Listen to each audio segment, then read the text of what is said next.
Students, how are you? I am Reena and today I am going to discuss with you chapter 10 Respiration in Organisms from 7th class Science and CRT book, and today we will discuss about topic how do we breathe, यानी कि हम सांस कैसे लेते हैं भी. Let us now learn about the mechanism of breathing. चलो अब हम जानते हैं, पढ़ते हैं कि जो ब्रीदिंग का जो श्वसन क्रिया है, सांस लेने की जो प्रोसेस है, उसका मैकेनिज़्म क्या है भाई. जैसे हम खाना खाते हैं, उसका मैकेनिज़्म क्या होता है, उसका डाइजेशन का मैकेनिज़्म क्या होता है भाई. पहले वो कहाँ जाता है, कहाँ से क्या क्या वो टूटता है. तो ये भी क्या एक प्रोसीजर है, प्रोसेस है भाई, उसका भी एक मैकेनिज़्म है. इसी तरह हमारा रेस्पिरेशन है यानी कि ब्रीदिंग है, उसका भी एक मैकेनिज़्म है जिसके बारे में हम पढ़ेंगे भाई. Normally we take in air through our nostril, यानी कि नॉर्मली हमने देखा भी है भाई, हम लेते हैं अपनी नोस्ट्रिल के थ्रू एयर को अंदर लेते हैं भाई. When we inhale air it passes through our nostril into the nasal cavity.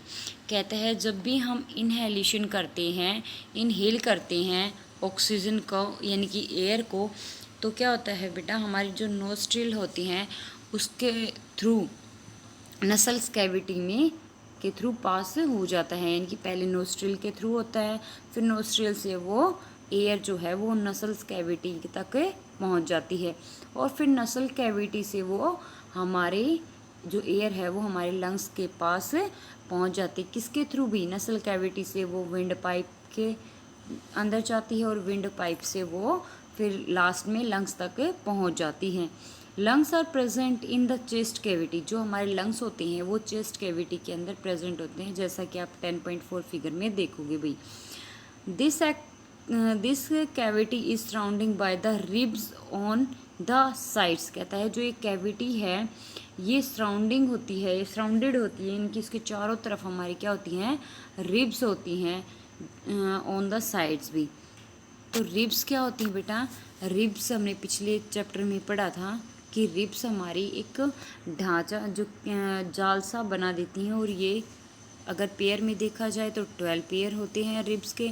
अगर ओनली रिब्स पूछा जाए आपसे तो कितने होती हैं रिब्स हमारी, 24 होती हैं भाई.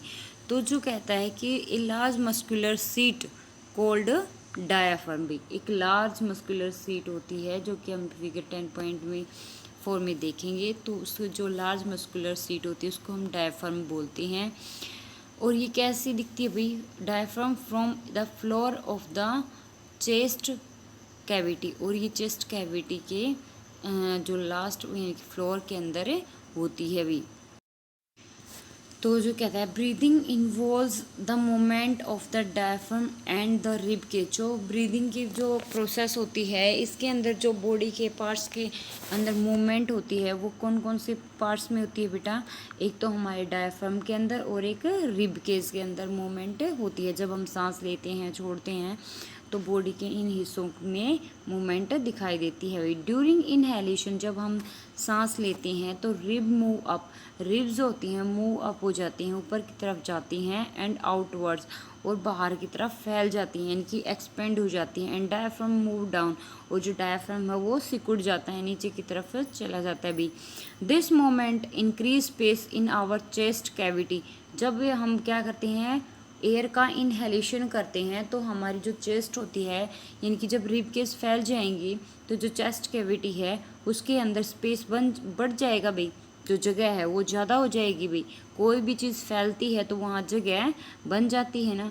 तो क्या होगा भाई, चेस्ट कैविटी के अंदर जो एयर स्पेस ज़्यादा बन जाता है तो उस स्पेस के अंदर हमारी हवा जो है एयर जो है वो भर जाती है. किसके थ्रू भी, इनटू द लंग्स, लंग्स के अंदर भी. The lungs get filled with the air. जो लंग्स हैं वो हमारे एयर से भर जाते हैं. ड्यूरिंग एक्सहेलेशन, और जब हम सांस छोड़ते हैं तो रिब्स जो होती हैं वो हमारी नीचे की तरफ चली जाती हैं यानी कि सिकुड़ जाती हैं, और जो डायफ्राम है हमारा वो वापस से किस फॉर्म में आ जाता है, उसी पोजीशन में आ जाता है यानी कि वो फैल जाता है भी. ठीक है.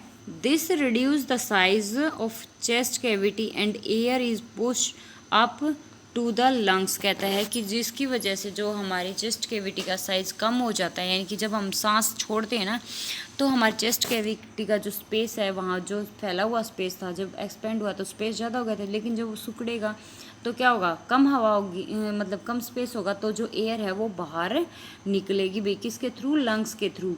This movement in our body can be left, तब हमारी बॉडी के अंदर से हवा जो है वो ईजिली बाहर चली जाएगी लंग्स के through. Take a deep breath, आप एक गहरी सांस लीजिए। Keep your palm on the abdomen, feel the movement of abdomen, कहता है कि एक लंबी और गहरी सांस लीजिए और अपनी जो हथेली को, जो पेट का निचला हिस्सा होता है जिसको हम एब्डोमन बोलते हैं, उस पर रखिए, तब आपको महसूस होगा एब्डोमन के अंदर, जो हमारा एब्डोमन जो पार्ट है उसमें क्या मूवमेंट हो रही है। व्हाट डू यू फाइंड, आपने क्या पाया अभी, जब भी हम सांस लेते हैं तो हमारा जो रिब केज है वो फैल जाता है अभी, और जो हमारा डायफ्राम है वो सिकुड़ जाता है, ये हमें पता चल जाएगा भी इजीली। फिर कहता है after having learn that during breathing there are changes in size of the chest cavity, children got involve in the chest expansion competition, कहता है कि जब आप देखोगे, पढ़ोगे, आपने आफ्टर हैविंग लर्न, आपने पढ़ लिया, उसके बाद जब आप ब्रीदिंग की क्या करोगे, एक बार एक्सरसाइज करके देखोगे, एक एक्टिविटी करके देखोगे, तो इसके अंदर जो changes in size of chest cavity, यानी कि चेस्ट कैविटी के अंदर कितना चेंज हुआ है ये आपको पता चल जाएगा। Children got involve in the chest का एक्सपेंशन कंपटीशन, तो क्या कहता है कि जो बच्चे हैं वो इन्वॉल्व हो गए किसके भी, जो छाती फुलाने का जो कंपटीशन था, चेस्ट एक्सपेंशन का मतलब होता है जो अपनी छाती होती है उसको फुलाने का जो कंपटीशन था, उसके अंदर इन्वॉल्व हो जाते हैं भी। फिर कहता है, जैसे कि इस डायग्राम में दिखाया गया है बेटा, सॉरी, ये क्या होती है हमारी, यहाँ पे होती है हमारी नोस्ट्रिल, नोस्ट्रिल से जो एयर है वो अंदर जाएगी, और ये होती है हमारी नसल कैविटी या नसल पासेस भी बोल सकते हो। इसके बाद ये जो है वो विंड पाइप के थ्रू किसके अंदर जाएगी, लंग्स के अंदर चली जाती है अभी, ठीक है। इसको हम बोलेंगे ओरल कैविटी, ये हमारी ओरल कैविटी है, ठीक है। इसके बाद कहता है everyone was breathing boasting that she and he could expand it the maximum, कहता है हर एक जो लड़का है या फिर लड़की है वो अपना मैक्सिमम तक एक्सपेंड करे।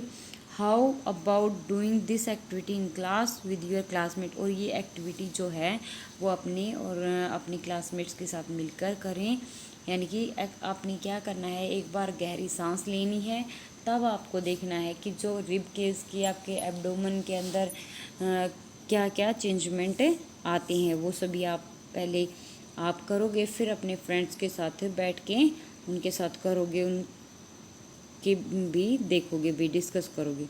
फिर कहता है स्मोकिंग डैमेज लंग्स, जो स्मोकिंग होती है वो लंग्स को डैमेज कर देती है। Smoking is also unlike the cancer, जो स्मोकिंग है उसकी वजह से भी कैंसर भी हो सकती है, क्योंकि जो स्मोकिंग है वो हमारे कैंसर से जुड़ी हुई है भी। इट मस्ट बी अवॉइड, इसे हमें अवॉइड करना चाहिए, यानी कि स्मोकिंग को, ड्रिंकिंग को, इन सभी चीज़ों को हमें अवॉइड करना चाहिए भी। The air around us the various type of unwanted particles such as smoke, dust, pollens etcetera, कहता है कि जो हम एयर लेते हैं उसके अंदर हमारे बहुत सारे अनवांटेड जो पार्टिकल्स प्रेजेंट होते हैं, जैसे धुआं है भी, स्मोक, डस्ट है, गंदगी है, और पोलन्स हैं ये एट्सेट्रा, ये सारी चीज़ें क्या हैं भाई, एयर के अंदर मिक्स होती हैं। When we inhale the particles get trapped in the air present in our nasal cavity, कहता है कि जब हम सांस लेते हैं तो जो भी डस्ट पार्टिकल होता है वो हमारी, आपने देखा होगा कि आपकी जो नोज़ होती है, नसल कैविटी होती है, उसके अंदर छोटे जो नोस्ट्रिल होते हैं उसके अंदर छोटे छोटे आपको हेयर दिखाई देती हैं। वो हेयर क्यों प्रेजेंट होते हैं भाई, वो हेयर जितना भी एयर के अंदर डस्ट पार्टिकल होता है वो उसको कैप्चर कर लेती हैं, सोख लेती हैं भी।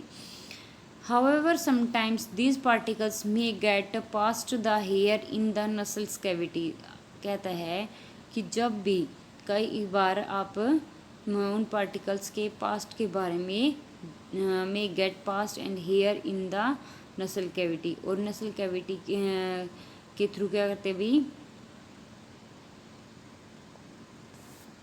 कहता है, कई बार ऐसा भी होता है जो ये पार्टिकल्स होते हैं ये हमारे हेयर्स के ऊपर जम जाते हैं, पेस्ट हो जाते हैं न, जो नेज़ल कैविटी है वहाँ पर, ठीक है। This may irritate the lining of the cavity as a result of which we sneezing expels these foreign particles from the inhaled air and a dust free clean air wanted our body. कहता है ये हमें irritate, जो भी dust particle होता है वो नाक के जो छोटे छोटे बाल होते हैं उनके अंदर उलझ कर रह गए भी, उनके ऊपर डिपॉजिट हो गया। तो कहता है कि जब वो डिपॉजिट हो जाता है तो इरिटेशन होने लग जाती है ये कैविटी के अंदर, नसल कैविटी के अंदर, जिसका क्या रिजल्ट होता है, हमें छींक आती है, बार बार छींक आने से भी बुखार भी हो जाता है। तो ये सारे के सारे सिम्टम है किसके, इनहेलेशन के। फिर टेक केयर, क्या टेक केयर करना भी, व्हेन यू स्नीज, जब आप छींक रहे हो, you should cover your nose so that the foreign particles you expel are not inhaled by the other person. कहता है कि जब आप छींकते हो तो आपको अपने नाक को कब अच्छे साफ़ सुथरे धुए हुए रुमाल से या फिर किसी और चीज़ से आपको अपने नाक को अच्छे से कवर कर लेना है, ताकि जो इनहेल जो पार्टिकल है वो अंदर ना जाए भी, ठीक है। इसके बाद आती है हमारी एक्टिविटी जो हम नेक्स्ट वीडियो के अंदर करेंगे भी। Thank you.